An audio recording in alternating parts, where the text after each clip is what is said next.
வாங்க நம்பி வாங்க. இல்லை என்ன இன்னைக்கு எங்கே வேலை? ஊத்தாங்க எடுத்துருக்கேன் நம்பி. யாருக்கு? இங்கே சோலார்னு ஒரு ஆளுக்கு ஊத்தாங்கல் வெட்ட விட்டாங்க. இது எதுக்கு வெட்டுதானாதான்? இது தண்ணி கட்டாமல் இருக்குது. தண்ணி வந்துச்சுன்னா மழை தண்ணி வந்தாலும் ஒரு இதாக போய் வெளியே வடிஞ்சிடும்.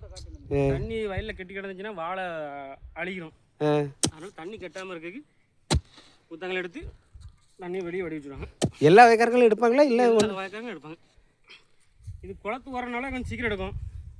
குளம் எங்கே இந்த கடைசியில் கிடக்கும்? கிடக்குல்ல, அதனால கொஞ்சம் சீக்கிரம் எடுக்கும். மற்றதெல்லாம் கொஞ்சம் மழை வந்தவரை எடுப்பாங்க. இந்த வேலை கஷ்டமாக இருக்குமா? எப்படி நான் தான் லேசாக இருக்குமா? வெட்ட கஷ்டமாக தான் இருக்கும். மழை காலம் நல்லா இருக்கும் வெட்டதுக்கு. களி காலம்னா உருண்டு வரும். வெட்டதுக்கே முடியாது, கஷ்டமாக தான் இருக்கும். காலையில் வந்து இவ்வளோ தான் வெட்டியிருக்கேன். என்ன? ஆமாம். எத்தனை பேர் வந்தியா? நாங்கள் 6 பேர் வந்தோம்.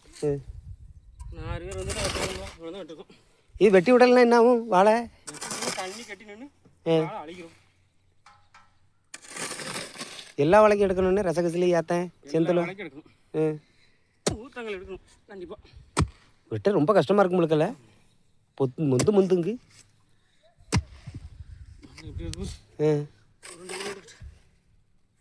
கட்டி கட்டியாக தான் பேத்து போட்ட மாதிரி இருக்கு. கட்டி தான் பேருது. களிகள்லாம் சரியான களிலாம் ஈரக்குனால கொஞ்சம் லேசாக இருக்கு வெட்டதுக்கு. ஈரம் இல்லைன்னா கொஞ்சம் கஷ்டமாக தான் இருக்கும். முடிஞ்சிட்டா அப்படி நடக்கு இன்னும் கொஞ்சம் எடுக்கணும். சரி.